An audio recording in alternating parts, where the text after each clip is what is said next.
In November of 2016, a study on executive pay, that sounds very boring, hit the national headlines in the UK. But very quickly, a problem arose with those headlines. It turns out that none of the newspapers who covered that story and published headlines about that study had actually seen the study. And they hadn't seen the study because the study hadn't even been released yet.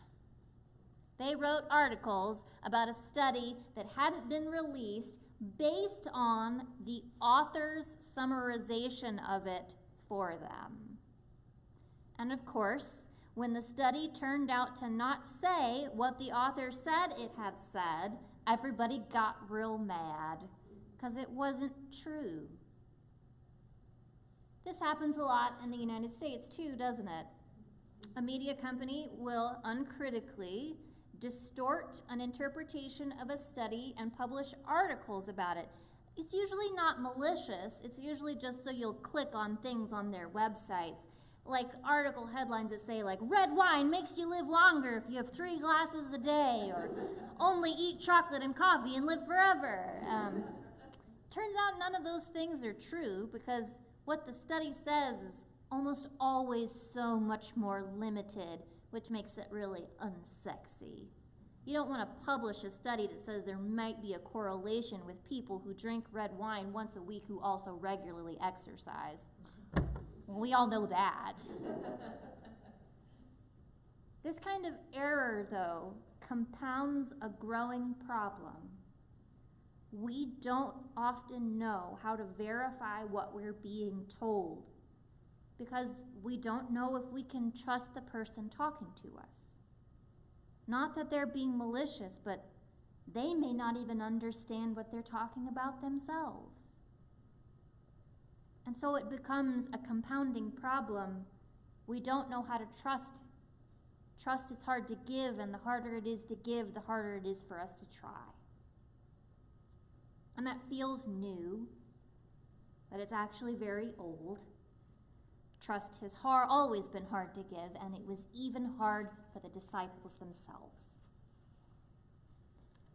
Now, the Gospel of Mark doesn't have any baby Jesus stories, no Christmas narrative in Mark. It starts with Jesus' baptism, and he basically runs from that moment on, barely taking a breath from his baptism till we get to this story. He's been healing and casting out unclean spirits, and he's been teaching, and even in this short amount of time, he's been getting in fights with religious authorities, and he's even managed to call 12 disciples. We call them the apostles. And judging by these crowds that he's starting to pull, he is charismatic and he is powerful, and the apostles are on board. Let's do this kingdom of God stuff, Jesus. We just showed up, but we're totally with you. But it isn't until this moment on a boat, when Jesus takes a nap that he deserved, okay, that they realize following Jesus may not be as harmless as they thought. It may, in fact, be kind of dangerous. And this danger unsettles them so much, they doubt that Christ cares for them at all. But millennia later, the church has used this story to proclaim a truth that the disciples could barely believe, and if we're honest, we have a hard time believing sometimes too, that though the world is painful and it's hard to trust, the one person you can always trust is Jesus. It's even built into one of his names. Jesus is often called Emmanuel, God with us. And we trust Jesus because he calls us on this journey with him, and it's often kind of dangerous when we get there, but Jesus never leaves us. Jesus accompanies us wherever the journey takes us. Lisa Godwin is an educator in North Carolina. And she doesn't just teach there, but she also now speaks around the country and has a great TED Talk if you'd want to watch it. about the importance of teachers and educators being trained to recognize and work with students who are traumatized, because trauma always affects their ability to learn. But to do that, to really start communicating why this matters, she had to start talking about her own story of trauma. Because Lisa was sexually abused as a child. And it was her teachers who journeyed with her in that darkness and suffering who helped liberate her. See, Lisa survived and escaped this abuse because of her kindergarten teacher, that's how young she was, and her elementary school counselor. Her teacher, Mr. Randolph, recognized that her oppositional, often terrible behavior in class was a mask for pain. And instead of constantly punishing her, he refused to react to her defiance with cruelty. Instead, he continued to walk alongside her, to be her friend, to support her with what she needed, to let her take a nap during recess instead of forcing her to go outside. And it was Mr. Randolph who convinced her mother to let her go to the school counselor, and it was her school counselor, Miss McFadden, who realized she was being abused and gave her the tools to not only rebuild her fragile little psyche, but to give her the strength to name her abuser and to escape the living hell she was in. These teachers followed Lisa down into dark and dangerous places because they were loving. They were like Jesus. They know the journey is hard, but they stay. Jesus and his story is of an accompanying God, one who calls us into a difficult journey but promises to not leave us when there are struggles and when there is suffering. According to Mark's version of the story of Jesus, Jesus has been sitting in a boat for quite a while. Have you ever sat in a boat and tried to have like a long lecture while you're doing it? I am fairly a seasick person, and I wouldn't try to preach from a boat. The crowds have grown so big, and they're so like swiftly moving around him that Jesus and his disciples are going to get backed up to the shores of Lake Gennesaret, which Mark will call the Sea of Galilee. And seemingly unperturbed by this, he just takes someone's boat, I guess. We never learned whose boat this actually is.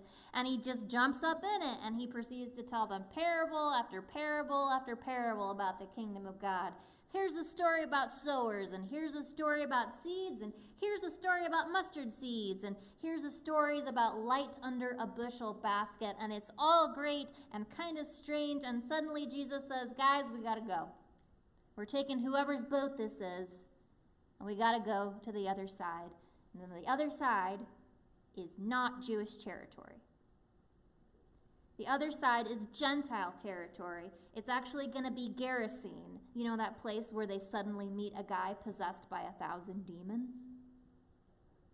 And they're not thrilled, probably, to go to foreign territory. And even less thrilled are they about crossing over the middle of Lake Gennesaret, because some of them are fishermen, and these fishermen know that Lake Gennesaret is famous still today for having sudden, violent storms overtake its water without notice.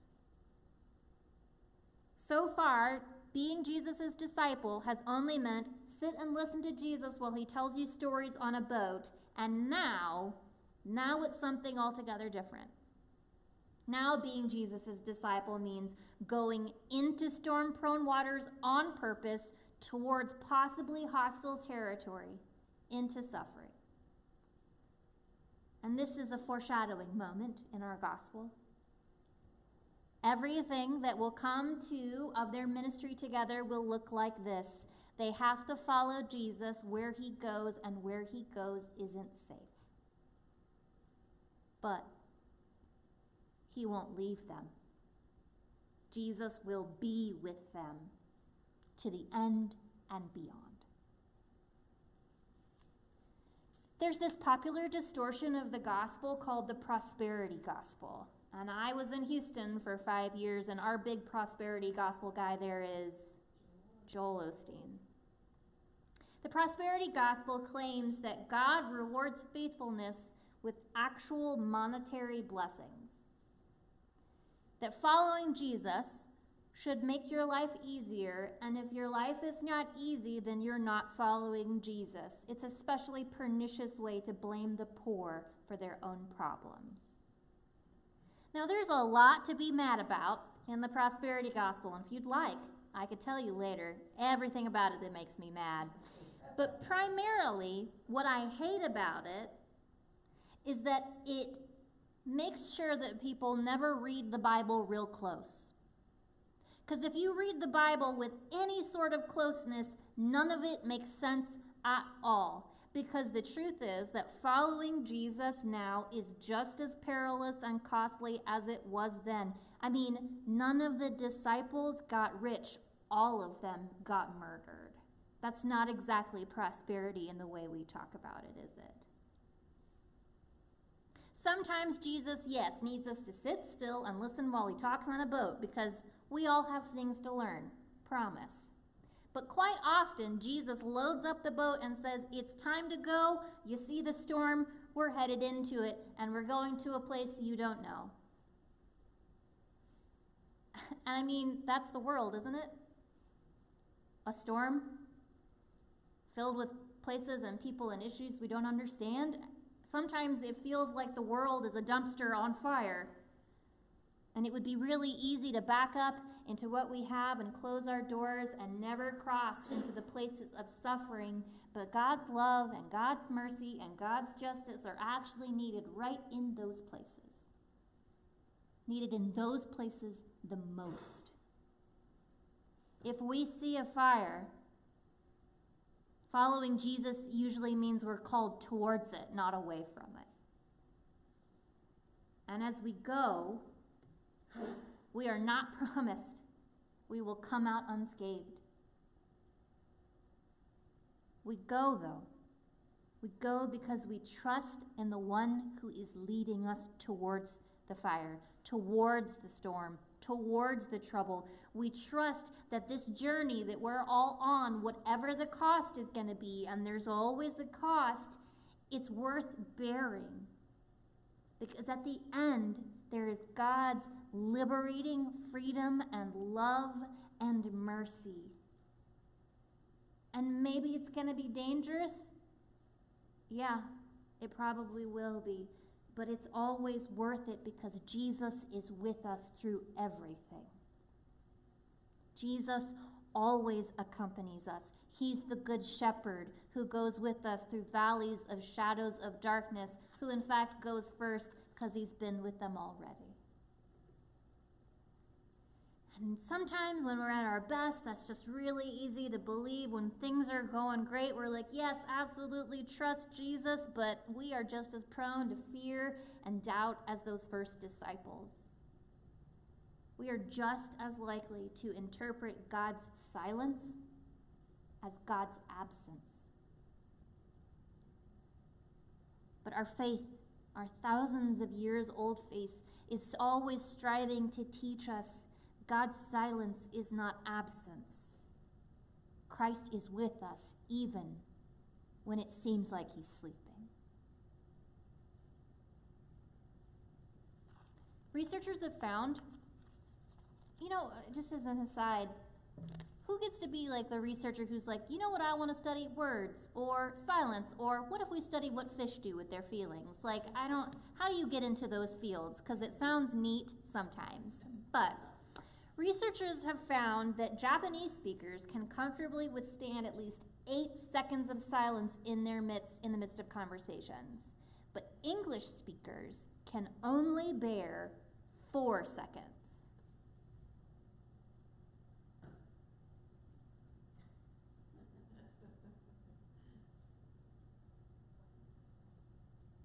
That was 8 seconds. How'd that feel? You like it? Now, there are obviously a lot of cultural differences between Americans and Japanese people, and one of the places you can see where there's this differing attitude about silence is in their like witticisms, right? Americans say the squeaky wheel gets the grease, right? That's a speak up kind of thing. Don't be silent, ask for what you need. In Japan, the saying is, a silent man is the best one to listen to. Could those be more different?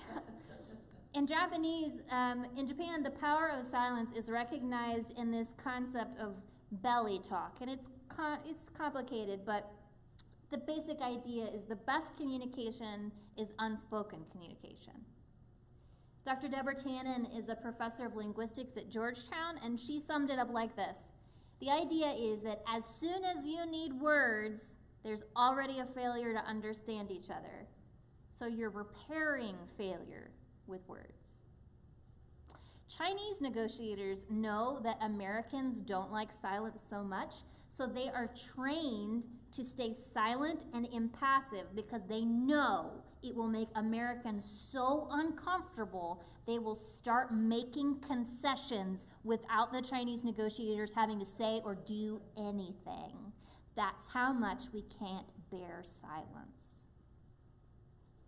And hearing that makes me wonder if there's a profound miscommunication going on between Jesus and his disciples because they're interpreting his nap as a rejection.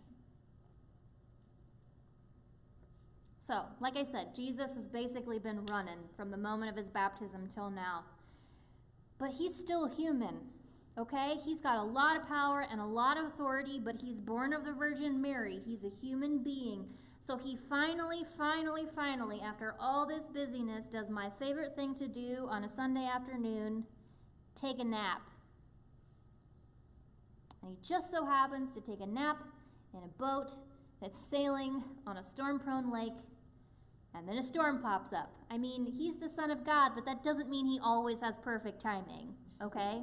He's just tired, but a storm rises up, and with that storm rising comes every single one of all the disciples' anxieties and fears. No matter they've seen Jesus do impossible things already, no matter that God himself spoke up at Jesus' baptism and they all heard it, in this moment, when they're in danger, they experience Jesus' silence as a full-scale rejection of their worth. But to really catch what's going on in this story, we need to remember that we are reading it through two different audiences. First, the disciples to whom this actually happened, and second, the early church. Those first people post-Jesus, before there's a Bible, who received this story amongst them. You see, for them, it's not actually a story about Jesus sleeping on a boat. It's a story about how they continue to be a church when Jesus isn't there. Because they were suffering. The world was a storm. Jerusalem destroyed. Masada destroyed. Pompeii exploded. They were suffering. They were persecuted. And the question is being asked in the early church, is God asleep? Does God not care that Rome is slaughtering them?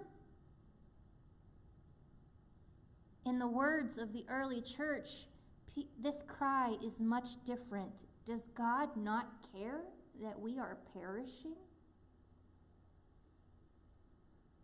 And so our gospel writer is answering a longing question. His communities are hurting and afraid and wondering if God is actually still with them, and so he tells them the story of Jesus stilling a storm. And the answer is, of course God hears you. Our cries wake God himself. The world is an absolute storm.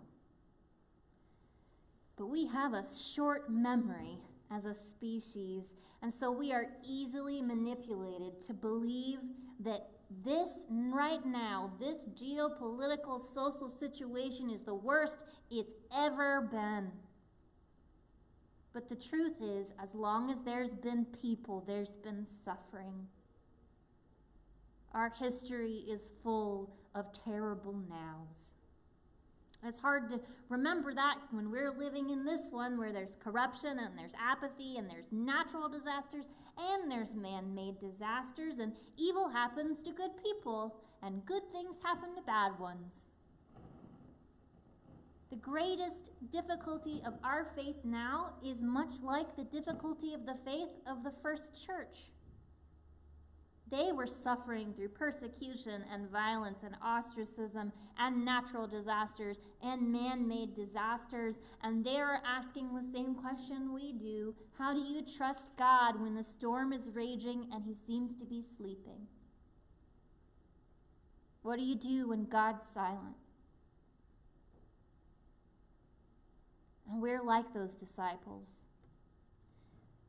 We can't bear any silence, and so we jump to the conclusion that because we are not immediately being spared, that we must be abandoned. How much pain has happened because we misunderstand the silence of God? But it is our conviction in the Christian faith of the church of over thousands of years through so much suffering and loss that Christ was with them then and Christ is with us now, and we know more than they ever did. We know the ending of the story and beyond. We know that the God who stills a storm is also the God who defeats death itself. So Jesus' question is a sharp one. Don't you have faith yet? What do you need to see to believe? Why would Christ stop caring? And the story says he wouldn't. We believe deep in our bones that Christ is still with us, even now, even as storms rage all around us. We are not alone. The disciples thought they knew what following Jesus would be like, and so do we. But faced with danger, they felt overwhelmed. But Jesus stayed with them and called them continually farther with him, sometimes into more danger, but always into more glory. Jesus' nap, God's silence, wasn't about a lack of love. It was merely about rest. Jesus is calling us into dangerous work on his behalf, into the middle of the storms of our community and our world, but we hold on to something more than the disciples ever had, an ancient faith of millions and billions of people throughout time who call to us over and over again and say, God is with us in these storms. God's silence is not absence. God is with you. The one who overcomes death will overcome it all. Are you in pain? Are you afraid? Do you have doubt? You can trust in Jesus. He hears you. He will always respond when you call. Let's pray.